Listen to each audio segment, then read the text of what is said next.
तो 1 फरवरी का जो न्यूज़पेपर में सबसे महत्वपूर्ण करंट अफेयर्स रहा है उसको देखते हैं। सबसे पहला क्या है, भारतीय तटरक्षक बल स्थापना दिवस। ठीक है, तो ध्यान रखिएगा कि 1 फरवरी को जो है इंडियन कोस्ट गार्ड जो होता है तटरक्षक बल, उसका स्थापना दिवस मनाया गया है। ठीक है, और इस वर्ष ये इंपॉर्टेंट इसलिए है क्योंकि इस बार उसका 50वां वर्षगांठ है। इसकी स्थापना कब हुई थी? 1 फरवरी 1977 को। ठीक है ना, तो ये इंपॉर्टेंट हो जाता है स्थापना दिवस क्योंकि 50 वर्ष पूरे हुए हैं इसलिए। इसके अलावा दो चीजों पर मैं आपका ध्यान दिलाना चाहूंगा। लास्ट ईयर क्या हुआ था, एक बहुत ही विचित्र न्यूज निकल के आया था जिसमें भारत का जो तटीय सीमा है ना, उसकी लंबाई जो है, पहले हम लोग 7,000 कुछ किलोमीटर पढ़ते थे, उसको जो है ना लास्ट ईयर बढ़ाकर 11,098 किलोमीटर बताया गया था। आप लोगों को पता है क्या इसके बारे में? जी सर, हाँ सर। ठीक है, ओके, है ना। तो पिछली वर्ष जो है ये 11,098 हो गया है।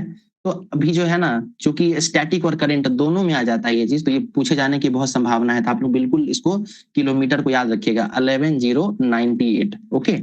इसके अलावा जो इंडियन कोस्ट गार्ड है उसका काम क्या है, तो जो कोस्टल एरिया जो है ना, इन सब का प्रोटेक्शन तो करना है ही। इसके अलावा हमारी भारत की जो भूमि है उसके आसपास जो है ना स्पेशल इकोनॉमिक जोन होता है, 12 नॉटिकल माइल्स तक, 20 नॉटिकल माइल्स तक और 200 नॉटिकल माइल्स तक। तो इन सब का रक्षा करने का काम भी जो है ना वो इंडियन कोस्ट गार्ड का ही होता है। ठीक है ना।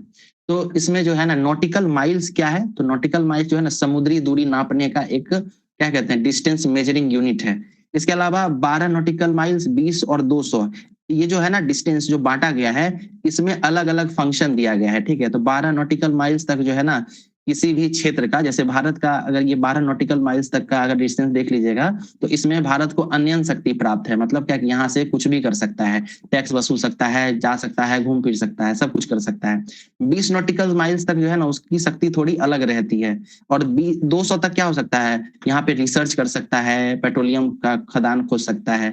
ठीक है ना, पॉली मोटेलिक नोड्यूल्स होता है, PNM, इस इन सब का जो है यहाँ पे 200 नॉटिकल माइल्स तक जो है खोज कर सकता है। तो ये स्टैटिक पोर्शन है, बाद में किसी दिन देखेंगे। बस इतना याद रखिएगा कि 3 है, 12, 20 और 200, इसके हिसाब से ना बांटा गया है। नेक्स्ट न्यूज को देखते हैं। जी मैम बोलिए। ये देखिए, इस न्यूज में ऐसा कुछ खास हम लोगों के लिए नहीं है। इसमें कहा है अंटार्कटिका की अनोखी जीव, तो इस तरह का भी रहता है पेपर में। तो पहला तो ये देख लीजिए, ब्लू व्हेल, इसके बारे में जानते ही होंगे। ठीक है, उसके बाद एक क्रिल नाम का एक जीव है। तीसरा है सील, ये एक मैमल है, स्तनपायी है। उसके बाद एक पक्षी है अल्बाट्रॉस, और पांचवा है पेंगुइन। ठीक है, पेंगुइन जो है ना ये उड़ नहीं सकता है, तो ये भी कई बार देखते हैं कि पूछा जाता है कि कौन सा ऐसा पक्षी है जो उड़ नहीं सकता है, तो ऑस्ट्रिच, पेंगुइन, इन सब का नाम आता है। इसमें से बहुत ज्यादा खास कुछ हम लोगों के लिए एग्जाम पॉइंट ऑफ व्यू से नहीं है। ठीक है, मेंस वगैरह में अगर आप लोग इसे लिखते हैं तो जलवायु परिवर्तन वगैरह पे जब लिखना होगा तो इन सब का नाम दे के लिख सकते हैं कि इन सब जीवों पर जो है ना खतरा मंडरा रहा है जलवायु परिवर्तन के कारण। आगे चलते हैं। बजट, बजट के बारे में आर्टिकल है, 1 तारीख का न्यूज़पेपर हम लोग देख रहे हैं, इसलिए बजट के बारे में दिया गया है। मैं बताता हूँ बजट क्या होता है, लेकिन बजट हम लोग कवर कर चुके हैं तो इसको यहाँ पे डिस्कस नहीं करेंगे। अगला यहाँ पे 5 इंपॉर्टेंट न्यूज दिए गए हैं, इसको देख लेते हैं। पहला न्यूज क्या है, कवच के बारे में दिया गया है, कवच 4.0। कवच का नाम सुने होंगे आप लोग, रेलवे होता है ना, रेलवे, हमारी इंडियन रेलवे जो है इसको सुरक्षा के दृष्टिकोण से यूज करता है ना, कवच प्रणाली। ठीक है, तो ये चर्चा में रहा है, इसको याद रखिएगा। दूसरा है, गुजरात जो है वो नवीकरणीय ऊर्जा क्षमता में सबसे बड़ा योगदान करने वाला राज्य बन गया है। ठीक है, तो ये राज्य का नाम याद रखिएगा कि गुजरात जो है वो नवीकरणीय ऊर्जा क्षमता में सबसे ज्यादा योगदान देता है। कितना देता है, तो 42 गीगावाट के आसपास देता है। पॉइंट के बाद भी कुछ है तो उसको छोड़ दीजिए, बस 42 गीगावाट याद रखिएगा। और भारत की कुल ऊर्जा क्षमता का ना 16.5% जो है ये देता है, गुजरात जो है ना इसमें योगदान देता है। इसके अलावा गुजरात जो है वो पवन ऊर्जा क्षमता में भी पहले नंबर पर है, तो ये भी याद रखिएगा। ठीक है, पवन ऊर्जा में भी पहले नंबर पे है, इसके अलावा नवीकरणीय ऊर्जा में भी पहले नंबर पे आ गया है। विंग्स इंडिया 2026, बताइए तो कहाँ हो रहा है, कौन से एयरपोर्ट पे हो रहा है विंग्स इंडिया? हैदराबाद के बेगमपेट पे। ठीक है, उसके अलावा मेंस्ट्रुअल हेल्थ के बारे में हम लोग बात किए थे, इसको अनुच्छेद 21 के तहत जो है जीवन के अधिकार के अंतर्गत मौलिक अधिकार बनाया गया है। और भारत और UAE जो है, अच्छा देखिए हम लोग पढ़ रहे थे ना कि भारत और अरब देशों के जो विदेश मंत्री हैं उनका मीटिंग चल रहा था, है ना, भारत और अरब लीग में 22 देश थे, तो इसका मीटिंग हम लोग पढ़ रहे थे कि भारत जो है इसकी मेजबानी कर रहा है। इसमें एक चीज याद रखिएगा कि भारत अकेले इसकी मेजबानी नहीं कर रहा है, बल्कि भारत के साथ यूएई भी इसके साथ मेजबानी कर रहा है। तो भारत और यूएई दोनों, इसका नाम याद रखिएगा, कौन कौन सा देश मेजबानी कर रहा है, भारत और यूएई। ठीक है, आगे चलते हैं। ऑस्ट्रेलियन ओपन, है ना, ऑस्ट्रेलियन ओपन, इसका जो है फाइनल रिजल्ट आ गया है। महिला श्रेणी में एलिना रिबिकाना जीती हैं। ठीक है, एलिना रिबिकाना किसको हराई हैं, तो विश्व की नंबर 1 खिलाड़ी आरियाना सेबालेंका को हराई है ये। ठीक है, तो एलिना रिबिकाना का नाम याद रखिएगा, ये कजाकिस्तान की रहने वाली है। वहीं पुरुष एकल की बात करेंगे मेल वाले में, तो इसमें कार्लोस अल्कराज जीते हैं, इन्होंने हराया है नोवाक जोकोविच को। नोवाक जोकोविच 400 मैच जीतने वाले पहले खिलाड़ी बन गए थे, उनको हराया है कार्लोस अल्कराज ने। ठीक है, मेल फीमेल याद रहेगा ऑस्ट्रेलियन ओपन का। आगे चलते हैं, यहाँ पे फिर वही बात हो रही है भारत और अरब देश के विदेश मंत्रियों की बैठक के बारे में। तो पीटी पॉइंट ऑफ व्यू से जितना जरूरी था हम लोग उसकी बात कर चुके हैं। ठीक है, इस न्यूज को स्किप करना है, ये इंपॉर्टेंट है। बजट के बारे में, तो बजट का इतिहास कल हम लोग डिस्कस कर लिए थे। ठीक है, हम लोगों ने पहले बात किया था जेम्स विल्सन के बारे में 1860, फिर एकवर्थ कमेटी 1924 जिसके तहत आम बजट और रेल बजट को अलग किया गया, फिर सन्मुखम चेट्टी 1947 आजाद भारत में पहली बार बजट पेश किए, फिर गणतंत्र भारत 1950 में जॉन मथाई पेश करते हैं, इंदिरा गांधी पहली महिला रहती हैं जो बजट पेश करती हैं। उसके बाद ब्लैक बजट की बात किए थे, 1973 से लेकर 74 तक का जो बजट है वो ब्लैक बजट था, क्योंकि युद्ध लड़ा गया था और सूखा आया था। ठीक है, उसके बाद कुछ इंपॉर्टेंट चीज यहाँ देख लीजिए, 2017 से 2017 में क्या हुआ, बजट जो है उसमें आम बजट में रेल बजट को फिर से मर्ज कर दिया गया था, मिला दिया गया था। किस समिति की अनुशंसा पे, समिति का नाम बताइए, विवेक देवराय समिति। 2019 में क्या हुआ है, निर्मला सीतारमन जो है पहली ऐसी महिला बनी फुल टाइम फाइनेंस मिनिस्टर। ठीक है, उसके अलावा बजट की जगह पर ये वही खाता लेके आना शुरू की हैं। ये सबसे लंबा भाषण जो है ये 2 घंटा 42 मिनट का दी है 2020 में, और 2021 के बाद बजट के बाद जो है डिजिटल बजट पेश होना शुरू हो गया है। ठीक है ना, तो ये सब हम लोग बात कर चुके थे। देखिए ये बहुत इंपॉर्टेंट है, ठीक है ना, इनका नाम है, ये फलस्तीन की विदेश मंत्री हैं, इनका नाम है वारसेन आघाबेकियन। ठीक है, तो ये नाम इसलिए बता रहे हैं क्योंकि जितना भी न्यूज़पेपर है ना सब में ये फोटो छापा है, तो इस तरह का चीज, और संपादकीय भी आ रहा है क्योंकि फलस्तीन की है, और फलस्तीन और इजराइल के बीच जो है शुरू से ही विवाद रहा है, और यहाँ दोनों देश जो है अपनी अपनी स्वायत्ता की मांग करता है, मतलब फलस्तीन और इजराइल दोनों मांग करता रहा है। और भारत जो है ऐसा विचित्र मतलब विदेश नीति है, मतलब बहुत बेहतरीन विदेश नीति है कि एक साथ फलस्तीन और इजराइल दोनों को टेकअप कर लेता है। ठीक है ना, तो अभी फलस्तीन की विदेश मंत्री आई हुई हैं और मोदी जी से मिली हैं, तो इसलिए इंपॉर्टेंट हो जाता है। तो इनका नाम याद रखिएगा कि फलस्तीन की विदेश मंत्री कौन है, इनका नाम है वारसेन आघाबेकियन शाहीन। ठीक है, चलिए आगे चलते हैं। एलएनजी से चलने वाला देश का पहला दोहरे ईंधन वाला रेल इंजन तैयार हुआ है। तो एलएनजी क्या है, लिक्विफाइड नेचुरल गैस। ठीक है, पहले पेट्रोल डीजल बिजली इन सब के बारे में पढ़ चुके हैं कि इससे इंजन चलता है, अभी नया आ गया है एलएनजी से चलने वाला देश का पहला दोहरे इंजन वाला रेल इंजन तैयार हो गया है, दोहरे ईंधन वाला। ठीक है ना, अब ये बना कहाँ पे है, तो ये पश्चिमी रेलवे के साबरमती इंटीग्रेटेड कोचिंग डिपो में इसको तैयार किया गया है, साबरमती इंटीग्रेटेड कोचिंग डिपो में। ठीक है, ध्यान रखिएगा ये किस चीज से चलेगा, एलएनजी से चलेगा, लिक्विफाइड नेचुरल गैस से।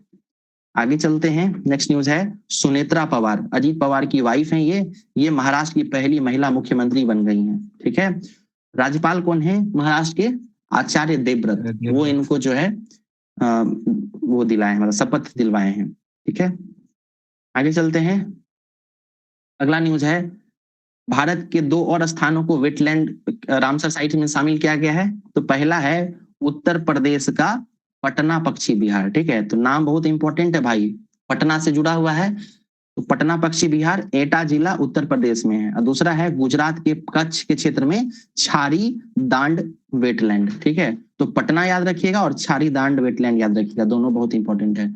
बिहार का कितना है, बिहार का 6 है। ठीक है, वर्तमान में कुल मिलाकर कितने रामसर साइट हो गए हैं, तो 98 हो गए हैं। अभी पर्यावरण मंत्री कौन है, तो भूपेंद्र यादव हैं। ठीक है, आगे चलते हैं, रामसर साइट ईरान का एक शहर है रामसर, उसके नाम पे पड़ा है। 1971 में ये शुरू हुआ था। भारत 1982 में इसमें शामिल हुआ है। ठीक है। विंग्स इंडिया 2026 इंपॉर्टेंट नहीं है, कहाँ हो रहा है ये इंपॉर्टेंट है, बेगमपेट हैदराबाद तेलंगाना में।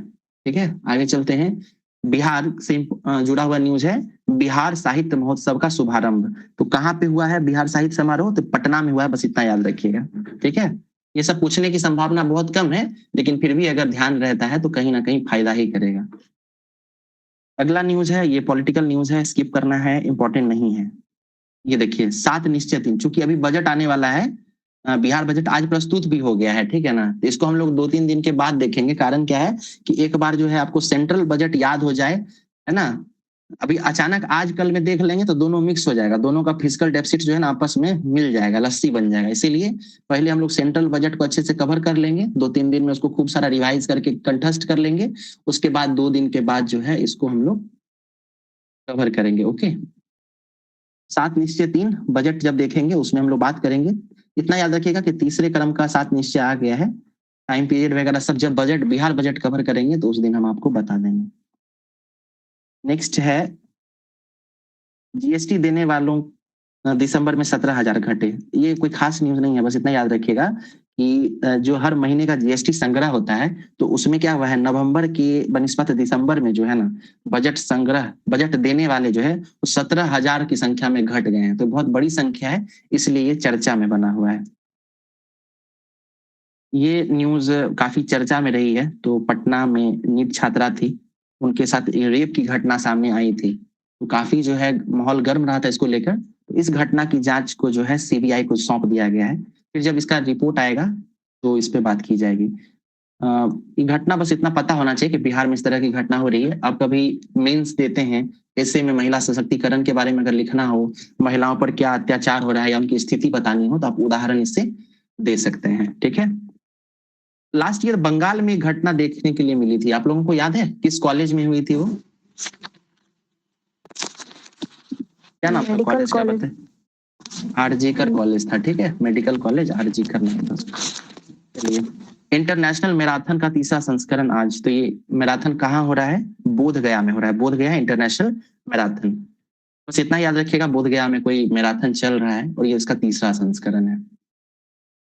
ये अच्छा न्यूज है, एशियन वाटर सेंसस हो रहा है। ठीक है, एशियन वाटर सेंसस, पक्षियों की गणना की जाती है इसमें। तो कहाँ पे हो रहा है ये, वैशाली जिले में हो रहा है, इतना याद रखिएगा। और ये कराता कौन है, तो बिहार सरकार का पर्यावरण वन एवं जलवायु परिवर्तन विभाग जो है वो इसका नोडल एजेंसी है। ठीक है, कहाँ पे हो रहा है ये, वैशाली जिले में, एशियन वाटर सेंसस 2026। आगे चलते हैं। Why is India EU trade agreement significant? इसमें क्यों भारत और यूरोपीय यूनियन के मध्य जो भी मुक्त व्यापार समझौता हुआ है वो क्यों खास है, क्यों उसको मदर ऑफ ऑल डील कहा जा रहा है, इसके बारे में ये बात करता है। प्रीलिम्स पॉइंट ऑफ व्यू से इंपॉर्टेंट ये है कि भारत ने हाल ही में किस संगठन के साथ फ्री ट्रेड एग्रीमेंट किया है। ठीक है, मेंस के लिए जब आप लोग कवर करेंगे तो इस संपादकीय को हम समझा भी देंगे, बता भी देंगे कि इसको आंसर में कैसे फिट करना है। नेक्स्ट है हवा में मौत। ठीक है, हमारे लिए इंपॉर्टेंट है ये वर्ड, बारामती कहाँ पे है बताइए, किस राज्य में है बारामती? कर्नाटक, महाराष्ट्र। महाराष्ट्र में है। अजीत पवार का वहां पे निधन हो गया था। ठीक है, अब चूंकि अजीत पवार का निधन हुआ है बारामती में और हवाई हादसे के कारण हुआ है, तो आप गौर करेंगे कि उसके बाद बहुत सारी संपादकीय जो है ना इसी बात को लेकर छपी हैं कि वायु मार्ग की यात्राएं जो है वो इतना क्यों, मतलब इसमें समस्या आ रहा है। आप लोगों को पता होगा अभी कुछ दिन पहले अहमदाबाद वाली घटना भी देखने के लिए मिली थी, याद आ रहा है? बिहार दरोगा में वो पूछा भी गया था, डेट पूछा था कि किस दिन ये घटना हुई थी। तो याद रखिएगा, ये आप इसका भी डेट याद रख सकते हैं। ठीक है, बारामती वाली जो घटना हुई है उसका डेट याद रख सकते हैं, म्यूट कर लेंगे। ठीक है, हाँ ओके। कितना तारीख था सर? ये 28 के आसपास हुए, 28 तारीख को। ठीक है, 28 को। ये वाला जो है आर्टिकल, ये भी आपको वही कनेक्टिविटी और उसी से जुड़ा हुआ है, एविएशन सेक्टर, विमान हादसा वगैरह से जुड़ा हुआ था। ठीक है, between C and the state, पर्यावरण से जुड़ा हुआ है, इसको आप स्किप कर सकते हैं, मेंस पॉइंट ऑफ व्यू से इंपॉर्टेंट है। यहाँ पे एक विचारक हैं हेलेक्लाइट्स इनके जो थॉट्स हैं उसको दिया गया है। तो आप लोग इसका पीडीएफ अवेलेबल रहता है, जिन लोगों को भी मेंस लिखना हो, ऐसे लिखना हो, तो वो इसको आप पढ़ सकते हैं। और वैसे भी है ना, लाइफ में अगर कहते हैं ना अच्छे विचारों से प्रेरित होना है तो इस तरह का न्यूज पता होना चाहिए। ठीक है, क्या लिखा है देखिए, इस दुनिया में जो हमेशा रहता है वह है बदलाव। ठीक है, यानी कहते हैं चेंज इज द, क्या कहते हैं इंग्लिश में, क्या है ये, तो है ना, बदलाव ही संसार का नियम है।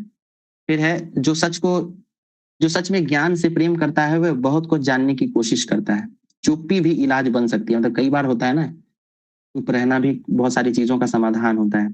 मूर्ख व्यक्ति हर बात पर उछल पड़ता है, खास है, इसको जरूर याद रखिएगा। हर बात पे ओपिनियन देना या उस पे कुछ कह देना ही ज्यादा जरूरी नहीं होता है। सेल्फ एनालिसिस करना ज्यादा जरूरी है।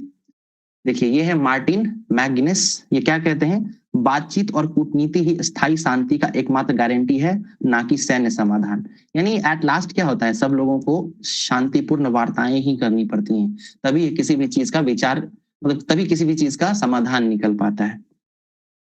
लाओ त्से ये चीन के बहुत बड़े दार्शनिक रहे हैं, क्या बोलते हैं, जब आप स्वयं संतुष्ट रहते हैं और तुलना या प्रतिस्पर्धा नहीं करते तो हर कोई आपका सम्मान करता है। ठीक है, तो ये थॉट्स वगैरह अगर आप लोगों को चाहिए तो आप ये पीडीएफ वहां देख सकते हैं, टेलीग्राम चैनल वगैरह पे इसका नोट्स प्रोवाइड होता है, तो वो देख लीजिएगा। ठीक है, ये 1 फरवरी का सारा इंपॉर्टेंट न्यूज था। अब 2 फरवरी का देखते हैं हम लोग।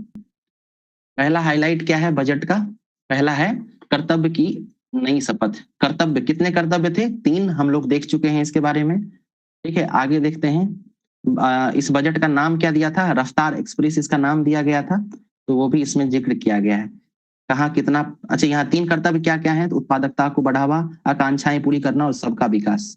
इसके अलावा 6 स्तंभों की बात किए थे हम लोग, यहाँ 6 स्तंभ दिए गए हैं। अगला आर्टिकल था, ये 12 क्षेत्र के बारे में दिया गया, अलग अलग विभाग में क्या क्या बातें कही गई हैं वो इसमें आर्टिकल में दिया गया है। ठीक है, आगे चलते हैं। यहाँ पे पैसा कहाँ आता है और कहाँ जाता है उसका पूरा ब्यौरा दिया गया है, ये भी हम लोग डिस्कस कर चुके हैं। समावेशी विकास का लक्ष्य हासिल करने पर जोर। ठीक है, समावेशी विकास में कहाँ पे किस मंत्रालय पे कितना पैसा दिया गया है उसके बारे में बात की गई है। नेक्स्ट न्यूज है, भविष्य की पूंजी बनेगी युवा शक्ति। तो युवाओं के लिए क्या क्या है बजट में उसके बारे में बात किया गया है। आप लोगों को ये भी ऑरेंज इकोनॉमी पता होगा, ऑरेंज इकोनॉमी, उसकी चर्चा इस आर्टिकल में की गई है। रक्षा बजट में 1 लाख करोड़ की बढ़ोतरी, इसके बारे में अभी हम बात कर रहे थे, तो बताया गया है कि इस बार जो है ऑपरेशन सिंदूर के कारण जो है यहाँ पे रक्षा बजट को बढ़ाया गया है 1 लाख करोड़। फिर सेमीकंडक्टर व रेयर अर्थ पर केला बड़ा दांव, है ना, तो सेमीकंडक्टर के लिए क्या लाया गया था, याद कीजिए, मिशन का नाम क्या था, क्या नाम था मिशन का, इंडिया सेमीकंडक्टर मिशन 2.0। और रेयर अर्थ के लिए जो है वो कितने राज्य चुने गए थे, 4 राज्य चुने गए थे ना, केरल, तमिलनाडु, आंध्र प्रदेश और उड़ीसा, तो उसका ही चर्चा किया गया है। 7 हाई स्पीड रेल कॉरिडोर बनेगा, ये रेल कॉरिडोर याद कीजिए, दिल्ली से वाराणसी, वाराणसी से सिल्लीगुड़ी, फिर मुंबई से पुणे, पुणे से हैदराबाद, हैदराबाद से बेंगलुरु, बेंगलुरु से चेन्नई, इस तरीके से बनाना था। नेक्स्ट न्यूज क्या देखे थे, पर्यटन बनेगा भारत की आर्थिक प्रगति का आधार। पर्यटन के क्षेत्र में याद कीजिए बहुत सारा ट्रेल शुरू किया गया था, माउंटेन ट्रेल, टर्टल ट्रेल और पक्षी और सब, मतलब घूमने फिरने का जो है ना ट्रेल शुरू किया। ट्रेल का मतलब क्या होता है ना हिंदी में, ट्रेल मतलब पगडंडी होता है। ठीक है, तो पगडंडी मतलब घूमने फिरने के लिए जो भी नई चीजें की जाती है ना उसको ट्रेल कहा गया है। ठीक है, 3 ट्रेल शुरू किया गया, माउंटेन, टर्टल और भी एक और है। आंध्र प्रदेश का एक जगह हम लोग देखे थे, याद आ रहा है नाम क्या था उसका, आंध्रा वाला, अरक्कू वैली, यही है 100 किलोमीटर, अरक्कू घाटी, बहुत बढ़िया। हाँ सर। चलिए आगे देखते हैं, युवाओं के लिए ऑरेंज इकोनॉमी, है ना, ऑरेंज इकोनॉमी पे बहुत डिटेल में बात कर चुके हैं, स्किप करते हैं। ABGC इसका नाम याद रखिएगा, फुल फॉर्म हर बार आपको देखने के लिए मिलेगा इस साल के एग्जाम्स में। Budget allocation for Jammu Kashmir marginally up from financial year 2026, Ladakh sees 27% increase. Jammu Kashmir और लद्दाख के लिए क्या आवंटन किया गया है पैसों में उसके बारे में बात की गई है। ठीक है, इंपॉर्टेंट नहीं है हमारे लिए। Rare earth corridor to cut China's import, याद कीजिए वो 4 राज्य का नाम याद रखिए। इसके अलावा वो कौन था, एक एलिमेंट का नाम क्या था बताइए, क्या नाम था उसका, सोडियम सिलिमोनेट। ठीक है, सिलिमोनेट याद रखना है इसको। उत्तर भारत में देश का दूसरा निम्नांश बनेगा, पढ़ चुके हैं। पहला निम्हांस कहाँ पे है? बेंगलुरु में। ठीक है। परमाणु ऊर्जा के लक्ष्य की ओर तेजी से बढ़ रहे कदम। ठीक है। परमाणु ऊर्जा के क्षेत्र में भी याद कीजिए, थोड़ियम, मोनोजाइट, इन सब की जो खोज हम लोग कर रहे हैं उसके बारे में बताया गया है। खेल के क्षेत्र में भी कुछ चीजें बताई गई हैं, तो उन सब के बारे में बताया गया है। एमएसएमई सेक्टर को चैंपियन बनाना था, 10,000 करोड़ रुपया दिया गया था 5 साल के लिए। इसके अलावा 2,000 करोड़ का टॉप अप भी दिया गया है। नेक्स्ट न्यूज है डेटा सेंटर। कब तक जो है हॉलीडे दिया गया है? टैक्स हॉलीडे 2047 तक। ठीक है।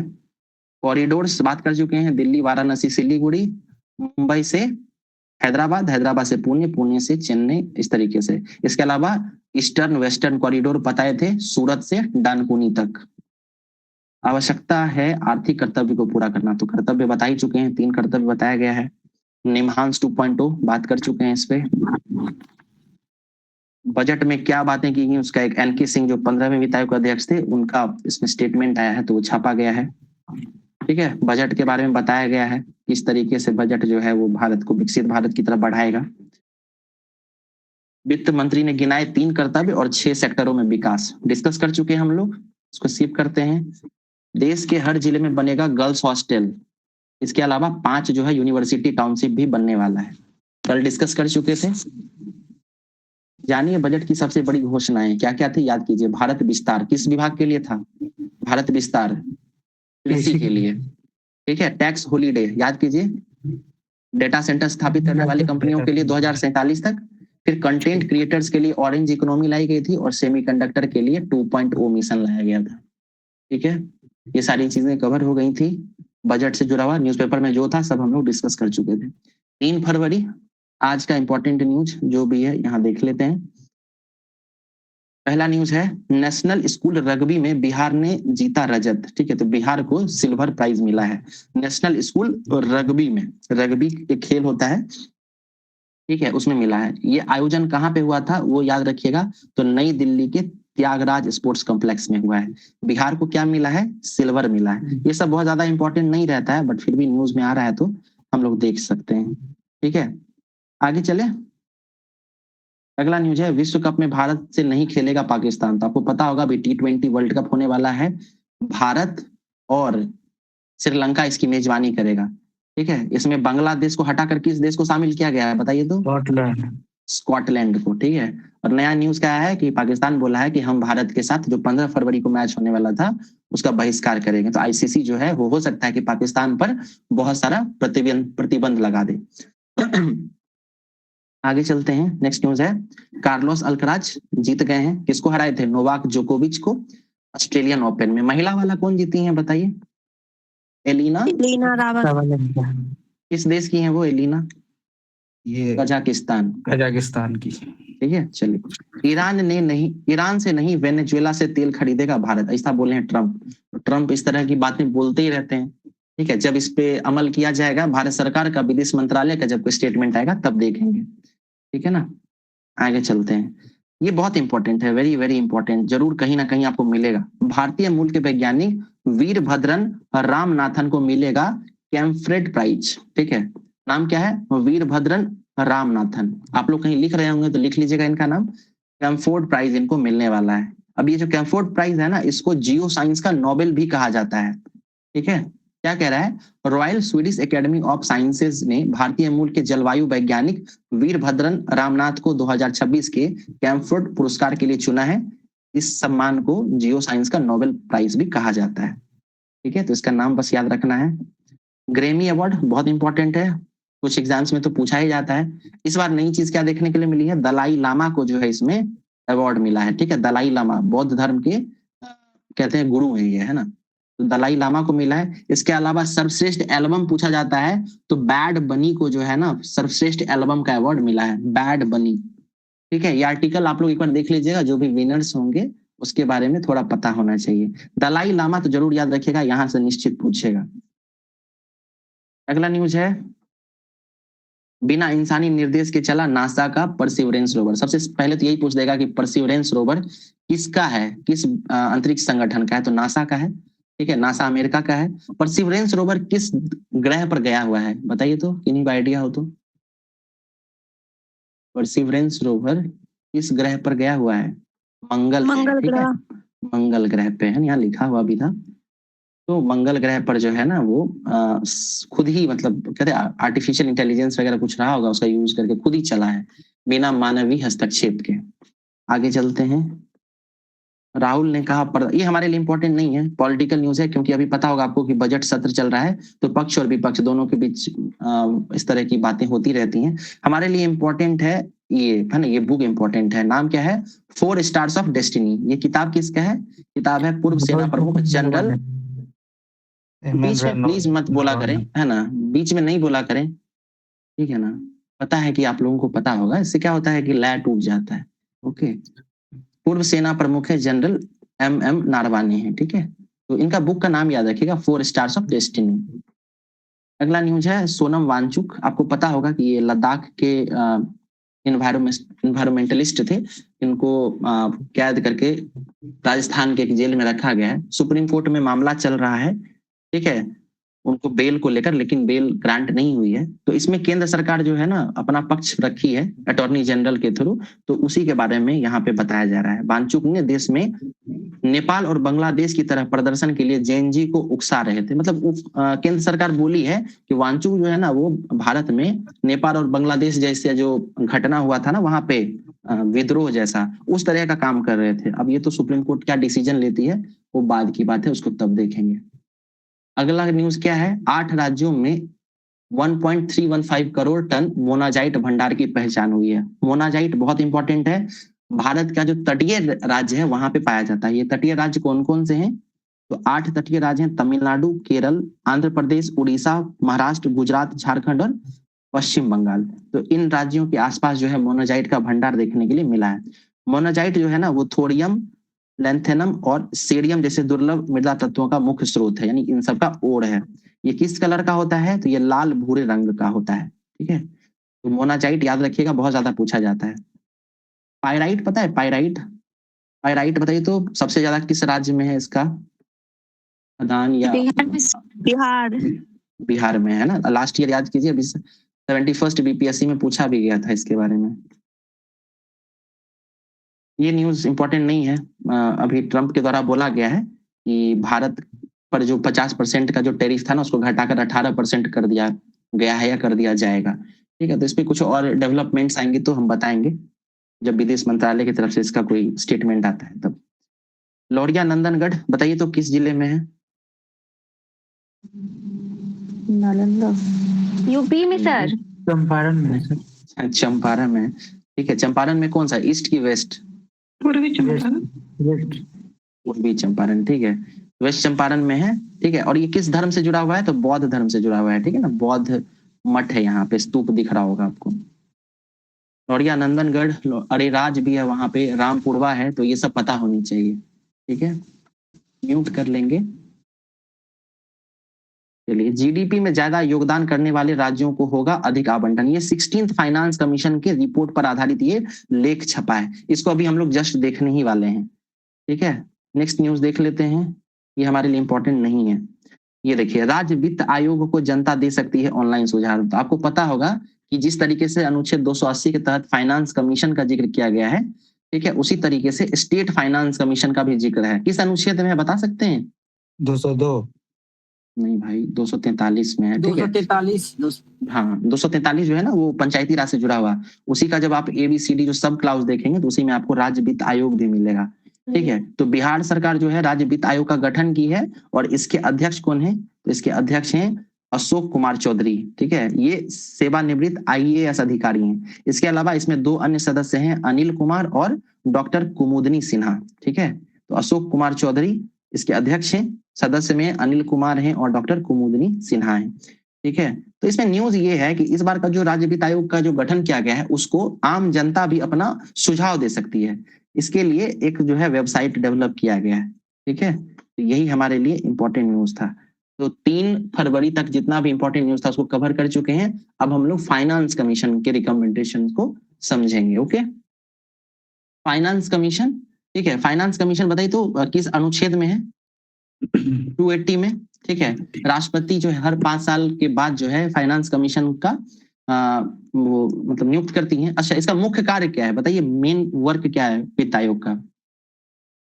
केंद्र और राज्य के बीच में राजस्व डिसाइड करना। बिल्कुल, है ना। तो सेंटर और स्टेट के बीच में जो भी उसका आय होता है ना, उसको डिवाइड करना इसका मेन काम है। अभी वर्तमान में 16वें वित्त आयोग का जो है रिपोर्ट सामने आया है। इससे पहले 15वें वित्त आयोग के आधार पर जो है उसका आवंटित किया जाता था। 15वें वित्त आयोग के अध्यक्ष कौन थे? एनके सिंह थे, और उसका टाइम पीरियड था 2020 से 26। अब जो 16वां वित्त आयोग आया है उसका टाइम पीरियड है 26 से 31 तक, और इसके अध्यक्ष थे अरविंद पनघड़िया। अब 15वें वित्त आयोग ने क्या बोला था कि केंद्र जो है वो राज्यों को टोटल इनकम में से 41% जो है वो देगा। ये 15 फाइनेंस कमीशन कहा था। 16वें फाइनेंस कमीशन ने भी क्या बोला कि आपको भी अभी भी 41% ही देना है, ठीक है, ना बढ़ाया ना घटाया, ठीक है। तो इसलिए हमारा एग्जाम पॉइंट ऑफ व्यू से ये तो अच्छा हो गया कि बढ़ा नहीं रहा है घटा नहीं रहा है, तो ये 41 का 41 ही रहेगा, ये याद करना बहुत आसान है।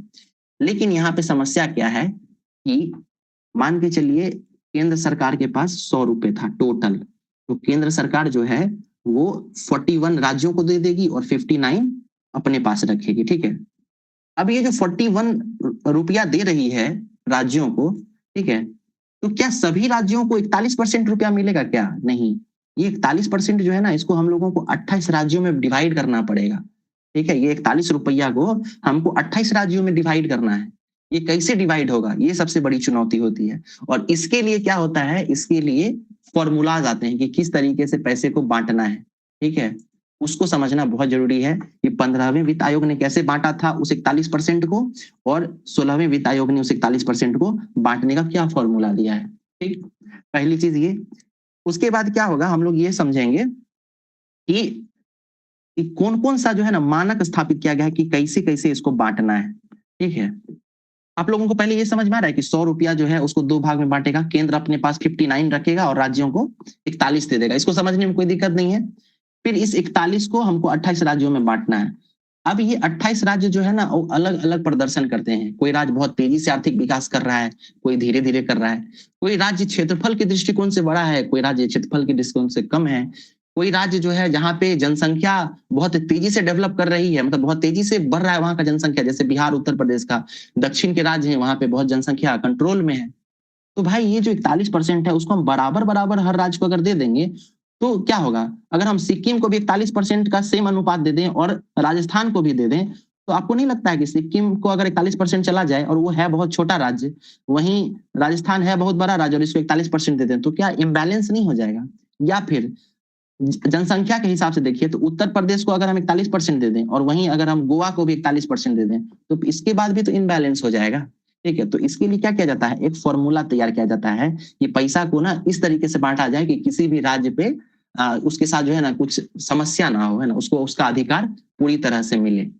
अब इसके लिए ये फॉर्मूला दिया गया है, इसमें आप यहाँ पे 7 मानक दिए गए हैं, इसमें से आपको ये 7वां अभी छोड़ देना है, ये 6 मानक याद रखना है। ये 7वां क्यों छोड़ना है हम अभी समझाएंगे। इस आधार पर 41% रुपया का अलग अलग राज्यों में बंटवारा होगा, अब हम वो समझाते हैं, ठीक है।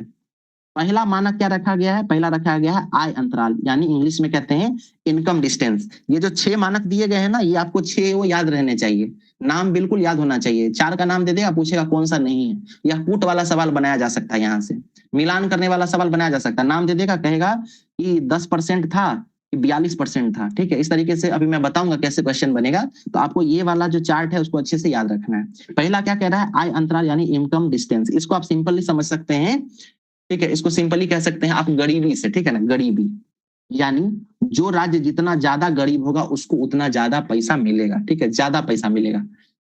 पिछली बार क्या बोला था कि गरीबी के आधार पर हम 45% रुपया देंगे, ठीक है, 45%।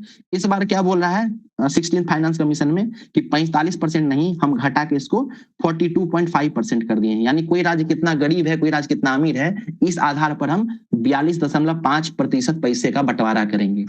अगला है जनसंख्या, कौन से राज्य में ज्यादा जनसंख्या है, किस राज्य में कम जनसंख्या है, इस आधार पर हम पैसा डिवाइड करेंगे। तो ये पहले 15% था, इस बार 17.5% रखा गया है। मतलब जिस राज्य में ज्यादा जनसंख्या है उसको ज्यादा पैसा, ऑटोमेटिक सही बात है ना, कि जिस राज्य के पास ज्यादा जनसंख्या होगा उसका खर्च भी ज्यादा होगा, उसके लिए राज्य को प्रयास भी ज्यादा करना पड़ेगा, उसके लिए राज्य को वेलफेयर स्कीम्स भी ज्यादा लानी पड़ेंगी, ठीक है। इसलिए जनसंख्या के आधार पर 17.5% रुपया बांटा जाएगा। फिर डेमोग्राफिक परफॉर्मेंस। डेमोग्राफिक परफॉर्मेंस मतलब क्या कि कौन सा राज्य जो है अपने क्षेत्र में जनसंख्या का जो वृद्धि दर है, जिसको टोटल फर्टिलिटी रेट कहते हैं, प्रजनन दर, उस पे कितना कंट्रोल लाया है।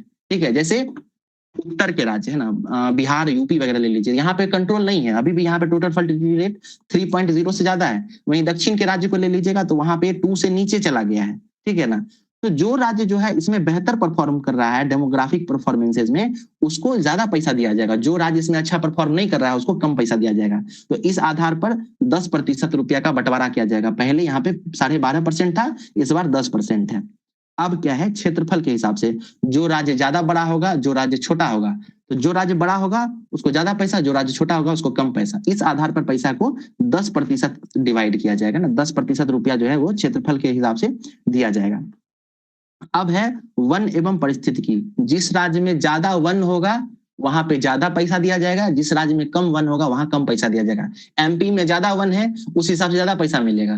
पंजाब में वन की संख्या बहुत कम है तो वहां पे कम पैसा मिलेगा। इसका कारण ये समझिए, पहला तो ये, एक तो सरकार ग्रीनरी को बढ़ावा देना चाहता है, ठीक है, और दूसरा कारण ये है कि किसी भी राज्य में अगर फॉरेस्ट की संख्या ज्यादा है तो जहां पे फॉरेस्ट ज्यादा होगा वहां पे इंडस्ट्रीज कम लगेंगी, है ना, क्योंकि पेड़ पौधा को काट के इंडस्ट्री तो लगा नहीं सकता है, और इंडस्ट्री जैसे ही नहीं लगाएगा यानी इस राज्य का इनकम कम होगा। तो जब इसका इनकम कम होगा तो केंद्र को इसका भरपाई करना पड़ेगा ना, तो इसीलिए केंद्र क्या करेगी, इसको फॉरेस्ट के अनुसार थोड़ा ज्यादा रुपया देगी। पंजाब में क्या है, वहां पे फॉरेस्ट नहीं है, कहीं पे भी जाके आप इंडस्ट्री लगा सकते हैं, इंडस्ट्री लगेगा तो वहां पे इनकम जनरेट होगा, इनकम जनरेट होगा तो राज्य का डेवलपमेंट होगा, यानी वो अपना राज्य खुद ही डेवलपमेंट कर सकता है, इसलिए उसको थोड़ा कम पैसा दिया जाएगा। ठीक है, पांचवा समझ गए। छठा है जीडीपी में योगदान। ये बहुत इंपॉर्टेंट है, वेरी वेरी इंपॉर्टेंट, इसको लिख लीजिएगा। ठीक है, जीडीपी में योगदान क्या है। 15वें फाइनेंस कमीशन में ना ऐसा कोई मानक नहीं था, ठीक है, नॉट अवेलेबल। 15वें में ऐसा कुछ नहीं था। 16वां वाला जो फाइनेंस कमीशन है वो बोला क्या कि 10% रुपया जो है ना हम इस आधार पे देंगे कि कौन सा राज्य देश के जीडीपी में कितना योगदान दे रहा है। मतलब कि दक्षिण के राज्य जो हैं, चाहे तमिलनाडु है, केरल है, महाराष्ट्र है, गुजरात है, ठीक है, तो ये सब राज्य जो है ना वो देश की जीडीपी में बहुत ज्यादा योगदान दे रहा है। वहीं आप उत्तर के कुछ राज्य ले लीजिए, चाहे बिहार का नाम ले लीजिए, झारखंड ले लीजिए, असम ले लीजिए, उसके अलावा उधर उत्तराखंड ले लीजिए, तो ये सब राज्य जो है बहुत कम योगदान देता है। ठीक है ना, तो जो राज्य ज्यादा योगदान देगा ना उसको पैसा भी ज्यादा देंगे, ऐसा फाइनेंस कमीशन रिकमेंड किया है। ठीक, और 7वां जिसको हम बोले थे आप भूल जाइए, उसका कारण ये है कि 15वें फाइनेंस कमीशन जो पिछली बार था वो क्या करता था, टैक्स एफर्ट के आधार पर 2.5% रुपया देता था, लेकिन 16वें फाइनेंस कमीशन में इसको हटा दिया गया, बोला टैक्स एफर्ट जैसा कुछ नहीं है। कारण क्या है इसका नहीं होने का, क्योंकि अब जो है जीएसटी लागू हो गया है। ठीक है, तो जीएसटी लागू हो गया है तो राज्य अपना अलग करता है, केंद्र अपना अलग करता है, इसलिए टैक्स को लेकर जो है ये बंटवारा, इस आधार पर पैसा देने की कोई बात नहीं है। ठीक है, तो इंपॉर्टेंट है ये 6 मानक। पहला क्या है, आय अंतराल यानी गरीबी। दूसरा है जनसंख्या यानी पॉपुलेशन में किस तरह का परफॉर्मेंस है। तीसरा है डेमोग्राफिक परफॉर्मेंस यानी टोटल फर्टिलिटी रेट, प्रजनन दर के आधार पर। चौथा था क्षेत्रफल के आधार पर, किस राज्य में कितना क्षेत्रफल है उस आधार पे। पांचवा था फॉरेस्ट एंड इकोलॉजी यानी वन एवं पारिस्थितिकी के आधार पर। छठा था देश की जीडीपी में योगदान के आधार पर, और 7वां तो निरस्त कर दिया गया है, नाम क्या था, कर प्रयास, टैक्स एफर्ट। अब जो है ना आप लोग ये आंकड़ा जरूर याद रखिएगा, बहुत सारा तो क्या किया है, बढ़ाया घटाया, उसको देख लीजिए। आय अंतराल जो था ना उसको 45 से घटाकर 42.5% कर दिया है। जनसंख्या को 15 से बढ़ाकर क्या कर दिया है, 17.5% कर दिया गया है। डेमोग्राफिक परफॉर्मेंस को 12.5 से घटाकर 10% कर दिया गया है। क्षेत्रफल को 15 से घटाकर 10% कर दिया गया है। वन और पारिस्थितिकी को पहले भी 10 था, अभी भी 10 ही छोड़ दिया गया है। जीडीपी में योगदान पहले नहीं था, इस बार 10% दिया गया है। और टैक्स एफर्ट पहले 2.5% था, इस बार इसको हटा दिया गया है। तो इस आधार पर ये फॉर्मूला तैयार किए थे अरविंद पनघड़िया, 16वें फाइनेंस कमीशन के अध्यक्ष, और इसी आधार पर जो है केंद्र सरकार राज्यों का उसका हिस्सा देगी, जिससे जो 28 राज्य हैं उनके आपस में किसी भी प्रकार का विवाद उत्पन्न नहीं होगा और सभी राज्य खुशी खुशी रहेंगे। भारत का जितना भी अलग अलग राज्य है ना वो हम लोग पढ़ते हैं यूनियन, और एक अलग क्या होता है केंद्र, और क्या होता है ना यूनियन, फेडरेशन। ठीक है, तो फेडरेशन भी खुश रहेगा, सारा राज्य भी खुश रहेगा। तो यही चीज जो है फाइनेंस कमीशन काम करता है। 1 से 2 बार देखिएगा, याद हो जाएगा। फाइनेंस कमीशन के अध्यक्ष नाम याद ही होगा, और राज्य को कितना परसेंट मिलेगा, 41%। कोई चेंज नहीं हुआ है, याद ही होना चाहिए। ये मानक जरूर याद रखिएगा, ठीक है, ये मानक से जरूर सवाल बनेगा भाई। तो समझ में आ गया क्या है। कुछ क्वेश्चंस देख लेते हैं। पहला क्वेश्चन है 16वें वित्त आयोग के अध्यक्ष कौन है? बताइए क्या नाम होगा इनका? अरविंद पनगड़िया। ठीक है। नेक्स्ट क्वेश्चन है 16वें वित्त आयोग की सिफारिश की अवधि क्या होगी? कब से कब तक चलेगा? 26 से 31। 26 से 31। 15वां वाला कब से कब तक था? 20 से 26। ठीक है, 20 से 26। ठीक है। 16वें वित्त आयोग के अनुसार राज्यों को केंद्र के करों में कितना हिस्सा मिलेगा? 41%। 40%। इनकम वाला जो था आय अंतराल, ठीक है, उस मानक के लिए 16वां वित्त आयोग कितना प्रतिशत निर्धारित किया? 42.5। ठीक है। ये गरीबी से याद रख सकते हैं ना, गरीबी को माना था पहले 45 था, उसको घटाकर 42.5 कर दिया है। 16वें वित्त आयोग में जनसंख्या मानक का भार 15 से बढ़ाकर कितना कर दिया है? 17.5। 17.5। ठीक, बहुत अच्छा। 16वें वित्त आयोग में क्षेत्रफल यानी एरिया जो मानक है उसके लिए कितना प्रतिशत धन आवंटित किया गया है? कितना प्रतिशत? 10%। 10%। जीडीपी में योगदान है ना, कंट्रीब्यूशन टू जीडीपी, ये तो पहली बार आया है, पिछले फाइनेंस कमीशन में था नहीं ये। नहीं, तो इस मानक के आधार पर कितना दिया गया है? 10%। 10%। पिछली बार यह शामिल नहीं था। 15वें वित्त आयोग के अध्यक्ष कौन थे? NK सिंह। ठीक है। इनमें से कौन सा मानक 16वें वित्त आयोग में शामिल नहीं है? मतलब कौन सा पिछली बार था और इस बार नहीं? प्रयास। टैक्स एफर्ट को हटा दिया गया है। जनसंख्या प्रदर्शन यानी डेमोग्राफिक परफॉर्मेंस, याद कीजिए टोटल फर्टिलिटी रेट बताए थे, किसको नहीं, कितना परसेंट है? 10% रखा गया है। 10%। ठीक है, तो ये हमारा क्वेश्चंस भी कवर हो गया है। ठीक है, अगली बार जब हम कुछ टेस्ट या ऐसा कुछ बताएंगे आपको तो थोड़ा इसमें क्वेश्चन थोड़े डिफिकल्ट टाइप का रखेंगे, मिलान करने वाला, स्टेटमेंट वाला रखेंगे। लेकिन अगर आपको इतना समझ में आ गया जो हम समझाए हैं और ये आंकड़ा अगर याद हो जाएगा तो आप भारी से भारी सवाल भी बना पाइएगा। ठीक है, तो सारा जो है मैटर यही खत्म होता है। 3 दिन का करंट अफेयर्स देख लिए, बजट कल ही देख लिए थे, आज रिवाइज भी कर लिए, न्यूज़पेपर के थ्रू भी देख लिए और फाइनेंस कमीशन भी कवर कर लिए। ठीक है, तो आज का क्लास यही खत्म होता है। आप लोगों को कुछ कहना होगा, कुछ साझा करना होगा तो आप कर सकते हैं, माइक ओपन है। क्वेश्चन